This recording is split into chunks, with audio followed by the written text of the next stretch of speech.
یا ونیوه چیرته ده؟ ولې دا دوسیه پټه ساتل سوې؟ ولې تر اوسه پورې غبرګون نه ده ښودل سوی؟ او جنرال هم خوشحال سعادت د تاسو اتل همدغه و، هغه اتلولي په همدغه اخیسته، هسې چینګ چینګ به په لارې تله، همدا وجه وه.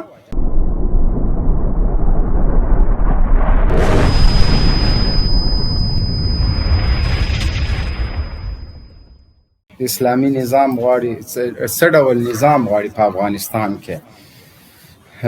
دوستم به مارشال وي، صالح به مرستیال وي، محب الله محب به د امنیت مشر وي، غني به د ټولو بابا وي. څه رقم نظام اوس طالبان غواړي؟ موږ هم حیران پاتې یو. دوی به اعداموي، حساب به ورسره کېږي، عفوه به ورته کېږي، دا غصب به ورته، نو موږ هم نه پوهېږو.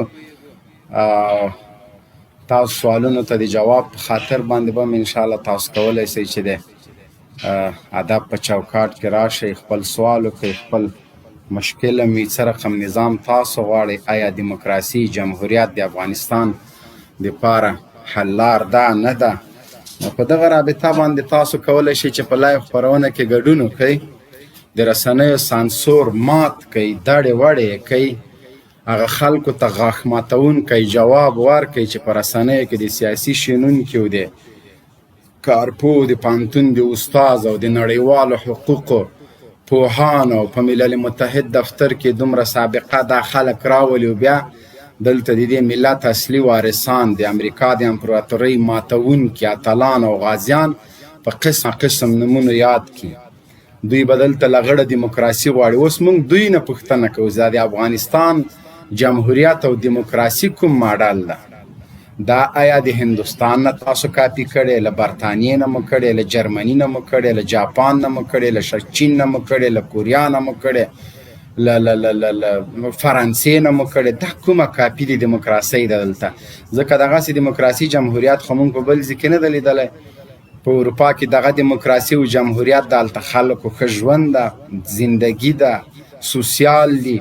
افغانستان کې دا دیموکراسي هماغه یوه دیموکراسي، هماغه یو جمهوریت، دلته بمبار، دلته د بمونو مور، دلته 10 لکه وژونکي فوجونه، دلته صلیبي قوتونه، دلته د بیا رغونې په نامه ټانګونه، د بیا رغونې په نامه B52، د بیا رغونې په نامه عسکر، بیا رغونې ته خلک انجینران راولي، بیا رغونې ته خو خلک بیلډوزرې راولي، د بیا رغونې دپاره خو بیل او کولنګې، د بیا رغونې دپاره خو وروره مختلف نوع وسایل وي. نو دوی بیا رغونې دپاره هم راغلي، افغانستان هم جوړوي، ټانګونه هم راوستي. عجیبه منطق ده، عجیبه دلیل ده. بیا لږ څه ورپسې وراخوا لاړ سو، ماډل د دیموکراسي وګوره. ماډل د دیموکراسي او د جمهوریت لومړی مرستیال په اشچي باندې ټق د ډډیم ټق، حیران پاتې سه. ښه دا خو دې وکړه، خیر ده، سپین ږیره یو، یا په رضا سله یا په زور باګرام ته دې ویوړه، هلته معاینات وسو، خیر ده، بس وشو ده. بیا ښه ورپسې راجیګ سو، په پارک کې د فحشا بوی جیګ سو، بیا هغه یې لا څه کوي چې د نظام جنرال، د عسکرو، د اردو د سرحداتو ساتونکی، د افغانانو د ناموس ساتونکی چې تاسو یې بولئ، تر څو چې یو عسکر ژوندی وي، پنجابیان به کته سي. ښه هغه راجیګېږي 7 جمع 3 سپي جمع خپله مفعول 11 سپتمبر پیښه ترې جوړېږي. هېڅ خاموشي ده، تر اوسه تاسو اورېدلې ده؟ ولې دغه مجرمین چې دغه د اردو جنرال سره جنسي تیری کړی په دغه جمهوریت کې، په دې د قانون حاکمیت کې، په دې دیموکراسۍ کې، په دې سره علاقمندان کې، په دې د امنیت پر رئیس کې، په دې قلو اردوګانو کې، په دې دومره فوج کې، دومره وسایلو کې د امریکایانو ولې نه دي نیول شوي؟ که نه دا کار په رضا سلا سوی ده. که په رضا سوی بیا خو قانون کې جرم نه ده، بیا سپي ته مډالونه ورکول په کار د سپیو ته. او که په زور سوي وي بیا اول باید سپي محکمه سي. په دې د سپیو کار څه ده چې دلته په دې سړي باندې دومره چټي کار یې کړی. ښه بیا جنرالان، بیا دغه 3 عسکر یا وي نیول شوی ده یا وي نیول چیرته ده؟ ولې دا دوسیه پټه ساتل سوې؟ ولې تر اوسه پورې غبرګون نه ده ښودل سوی؟ او جنرال هم خوشحال سعادت د تاسو اتل همدغه و، هغه اتلولي په همدغه اخیسته، هسې چینګ چینګ به په لارې تله، همدا وجه وه. له محل خاص نه د خیبر تونل جوړ سوی ده. ولې منې که د خیبر په تونل هم دغسې 3 سپي سړی ور پرېږدي. خلک پوښتنه کوي چې ولې ولې دا اوس دغه دیموکراسي موږ نه غواړئ؟ کومه دیموکراسي غواړئ؟ که د فرانسویانو دیموکراسي غواړئ چې د دوی له ډار نه مسلمانو خویندو پیغلو په تندي باندې خالونه لګول، حیا د وي بې ادبي د معاف مردارۍ د غواګانو سوټې به په مخ تپلې او په کالیو په وجود باندې تر څو د فرانسوي اشغالګرو متجاوزینو دیموکراسانو لخوا جنسي اذیت ښکار نسی، په لکونو مسلمانان په لکونو ښځې وژل، جنسي تیری، همدا دیموکراسي غواړئ؟ که نه د لندن دیموکراسي غواړئ؟ دا کومه دیموکراسي تاسو غواړئ؟ کوم جمهوریت غواړئ؟ چې له طالبانو نه د اسلامي نظام د ماډل پوښتنه کوئ. یو خر راجګیږي د امنیت ویان، هغه وایي طالبان کوم ماډل اسلامي نظام غواړي. زه دغه ماډل اسلامي نظام غواړم چې دغه امریکایان اول باید ونیول شي، دوستم ونیول شي، په هر کې د فحشا خپرونکي، غاصبین، دیموکراتان، د اشغالګرو جاسوسان، مزدوران د سی آی ای او د بلیک واټر روزل شوي سپي باید مجازات شي. داسې نظام غواړم. د اسلامي نظام د ماډل دپاره څه ضرورت ده؟ زه له چا نه کاپي ولې وکړم؟ ولې په دغه قرآن کې د قرآن کریم پروت، د حدیث پروت، د فقه پروت، د علما دي، شیوخ دي. داسې خو نشي کېدلی چې د تا پاپ شینواری به راجګ سو ورور قاضي القضات هم یا دغه بل مسلم یار د طالبانو کلندر راجګ سي چې طالبان اعدام کو، طالبان حدود الله هغه که.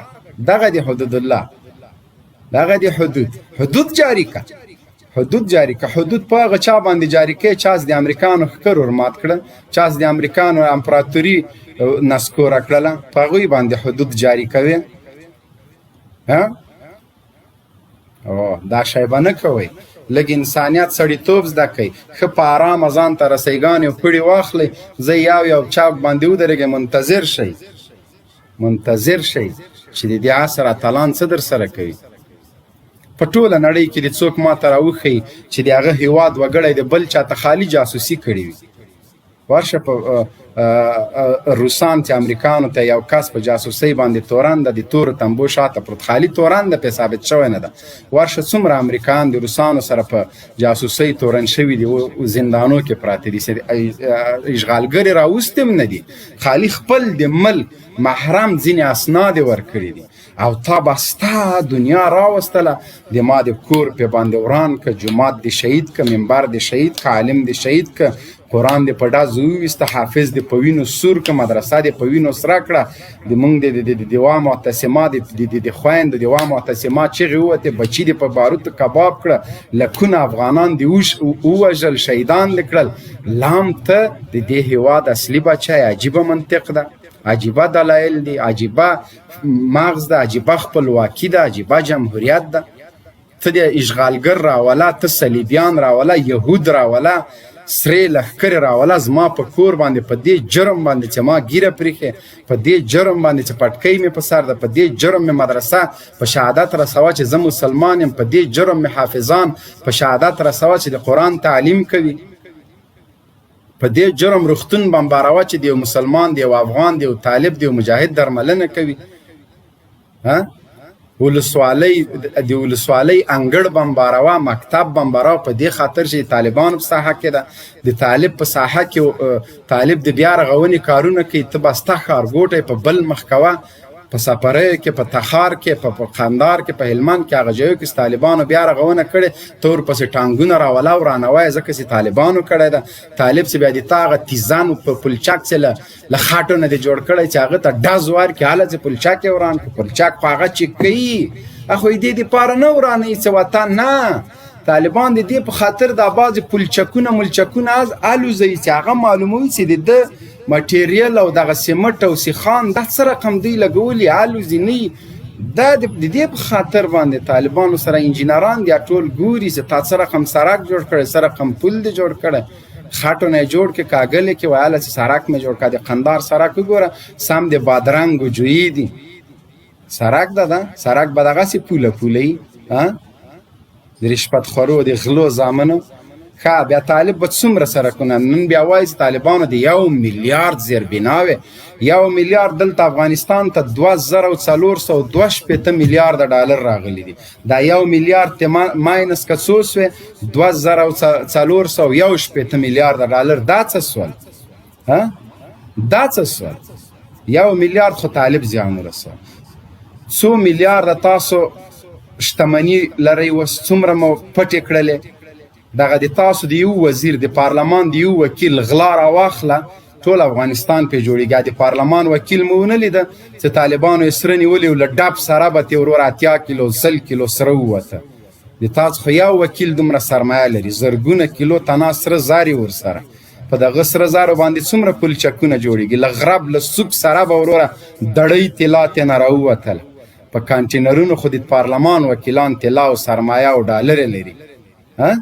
ورسه صرافه بازار د کابل د چا په لاس کې دی د ټولو ولایتونو صرافان وګوره دا څوک دي د کابل بانک رئیس دی وګوره لبناني الاصل افغان هم نه لبناني هغه د کابل بانک رئیس ټاکلی په دغه بېنومه تیارو کې دا پیسې څوک انتقالوي بیا دا یې راجیږسي دا پر استاد بابا چې څوک ډارېږي هغه د لاړ سي تللي دي اسدالله خالد دی چیرې ده بل خنزیر دی چیرې ده لاس شل دی نور چیرې دي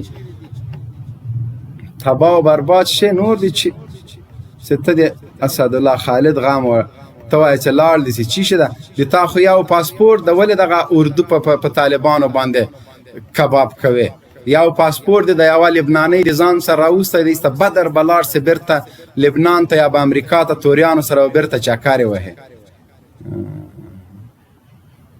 نو بیرته به لاړ سي هغه څوک چې دلته 1 روپۍ د لارې کرایه نه لري هغه به څه کوي دغه عسکر بیچارهګی چې اوبه نه لري عسکره واوره دوی تار بیکونه هغه کړي دي د تا به بیا کمیس او پرتوک د شفتل او د غنمو په پټیو کې پراته وي بیا به لکه کندوز او په فرا کې د یو ټوپک په یو پرتوک باندې بدلوه دریشي د ویستله دغه حالت بیا در باندې روان ده بیا ګوره دا شیونه نسته بیا به د دریشیانې او نیکرې هر چېرته پراته وي تا خو بیا دا د دستي ملکي درنه جوړ سي دا ورته ګوره دا خبرې نه منو دا اوس نه شروع پیو که مشرانو باندې شروع کوي له دنه چې امریکایان سپي پې باندې اچوي ویې ولئ مردارې کوي خدای مو خوار که له دې پاسه به د تاسو عسکر او هغه دا ویلی یم چې زه په ملي اردو کې یم یو مردار تاریخ خو مو نه ده خو په هرات کې 18 کس امریکایانو جنسي تېری پې وکړه بل په څاپېړو یې ته ورته یې لاس ماچه اوس یې د خیال سره سپیو ته ونیولی چې د ده بچي به بیا د کم نسلي دا بیا څه رقم بچي راوړي دا محترم د پرستاد بابا جنرال ای تباه و برباد سی خدای مو غرق په پارک که نو په دغه باندې خبره کوو چې طالبان څه ډول نظام غواړي څه ډول غواړي داسې ډول یې د ما ته معلوم ده چې کم ډول غواړي تاسو به زړه ښیي د CIA او د بلیک واټر جاسوس به پارک کې په سپېدار ماڼۍ کې ناست یې په هغه کې ګلخانې ماڼۍ کې اکی به وروره کبابونه یې مزې به یې سوله به یې اوربند به یې کش او پش به یې نړیوال به یې دا به یې هغه لږ صبر وکړئ داسې خوسمنا نه ده که نه څه فکر دې کړی څه فکر دې کړی تا ته به مونږ ووایو چې سیر نه څو پخېږي ښه طالب پنجاپای اوربند کته پورته چینګه پینګه څه خبره سوال اوس بیا اهله دلته بین الافغاني مذاکرات بین الافغاني دي دا بین الافغان الپنجاب خو نه دي که بیا به د نوم هم ورکړی چې بین الافغان و بین الپنجاب مذاکرات بین الافغاني دي و طالب پنجاپای ده ای تباه و برباد شي سخت شرمېدلی هماغه د نجیب نعره ده که نه تا نه خو هغه خنزیر ښه یو نمایاته خبرې خو یې زده وې د تا خو هغه هم نه دي ته خو کله خر په ونه خېځې کله شاعري د توپ مرمۍ را خړوې کله وروره د اشراق مونځ تهجدو په وخت کې کوي حج ته عمرې ته چې لاړ سي 15,000 منځونه په یوه ورځ کوي څه نافلت یې وایې ته اوس غلامانو هغه د روسي جنرالانو پسې نور میډالونه ورډومبل تې د صلیبیانو پسې نور ټومبې وزیر اکبر خان له میډال نه مریشخان جوړ کړ هر جارو کش ته وروره ګوله په سینه ورټومبی شاروال د کابل ته ګوره او د وزیر اکبر خان میډال ته ګوره ښځې ته ګوره سګرټ په لاس کې بوغه وهي دا یې وروره ګوله میډالونه ورکوي هی های نسته نو کنه نسته. کاش کې ضمیر غیرت وجدان خرڅېدلی. یقین دی اوس ما به تاسو داسې دړۍ اخیسته. من چارک به مې درته راوړه. نه خرڅېږي که نه خرڅېږي که نه. اوس که بوځې عملیات یې وکړي دوی په سر کې مازغه نسته ټولې مږې دي. حارث صاحب محترم لینک مې درته اچولی د لایف خپرونې ته راشه. څه رقم نظام راولی یاره د مونږ هم لږ ذره تشویش دا نو چې دا به څنګه نظام تاسو راولی کوم ماډل به وي. پوه شولې طالبانو په هلمند کې ماشوم په دومره وخت کې راونه ویسته. طالب باندې ماشوم را باسې دا د تا مسؤلیت ده که دا د طالب ده. دا سرعلاقمندان ته که طالبان دي د تا په ساحه کې وروره جنرال باندې د امريکايانو 3 سپیخیزي د هغه مجرمین چیرې دي؟ ماشومان ژوندي ورکېږي. هغه د تر اوسه پیدا کړل. د کابل په ښار کې د ورځې لاس 20 چسپکیان الوزي. هغه د پیدا کړل. طالب د ارګ دروازې ته رسېدلی. ته طالب ته پیغور ورکې؟ ته طالب ته د حکومتدارۍ چال ښیې د غله بچه. د 6:30 بجو جلسې دې څنګه سولې؟ وروره د نور خلا پرېږده. پیلوټ د کابل ښاروال ټاکلی. هغه غل پیلوټ د افغانستان طیاره یې ویوړله خرڅه یې کړله و بیا وایي چې مجاهدینو د افغانستان اردو کباړ کړله. نو خو چې چا طیاره وړې هغه خو تا هغه د په چوکۍ کېنولی ده. ناز د ریاست جمهوریې انتخاباتو تم تا دې پوښتنه وکړه دا طیاره دې چې تا ویې وړله ولې دې ویې وړله؟ بیا نن څنګه راغلی؟ څنګه بیا په تا څوک اعتماد وکړي چې ته د افغانستان د هوایي ځواک سره د خیانت کړی ده؟ په تا بیا اعتماد په څه معنا باندې؟ هغه اسدالله خالد د تاسو زخمی زمری طالبانو د پروستات عملیات درته کړي. چې ویلې سر وهم سنګر نیسم. نن خو د هغه د اردو عسکره دومره پوښتنه ترې وکړه چې جناب وزیر دفاع ته چیرته؟ خو سبا د دا نورم بیکونه تړي ځي. ته د پخوانی وزیر داخله نه پوښتنه وکړه چې جناب علي چیرته لاړې؟ ته خو د ما وزیره. دا په لسګونو چې نور تښتېدلي دوی نه خو پوښتنه وکړه. یو ورځ خو یو برنامه جوړه کړئ ووایه چې چیرته ولې تښتئ؟ د عسکر د اردو چې دغه هغه نه 20 کاله قرباني ورکړې نظام یې ساتلی. دا چاته پرېږدئ؟